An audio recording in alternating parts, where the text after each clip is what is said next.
ni rais, si mimi ndio naweza kupanga?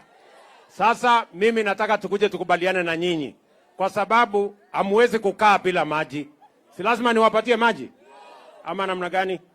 So mimi nataka nikuje nikubaliane na nyinyi, hiyo maji itatoka wapi, itatoka namna gani? Kama ni pale Ndarugu iko na matatizo, tafadhali msifanyie maandamano, mniambie shida iko wapi, nitatatua hiyo shida.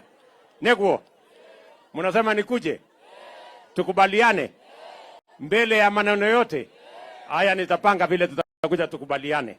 Neguo, lakini si lazima tutoe maji. Jameni, mkunywe maji, hiyo ni mzuri, mkunywe maji na tutapanga vizuri. So tumekubaliana mambo ya Ndarugu na maji, tumekubaliana mambo ya Karemenu na maji, na tulikubaliana watu wa Thika pia watakunywa hii maji ya kutoka hapa Karemenu. Tumekubaliana pamoja namna hiyo.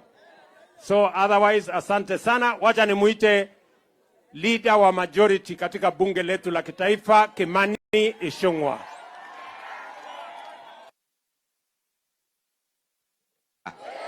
Ni mwaka na nikuona muthamaki muthenya. Mheshimiwa Rais, unakumbuka wakati wa kuomba kura, kila siku tulifika hapa usiku. Lakini hawa watu wa Gatondo North na Kamwangi ni wangwana.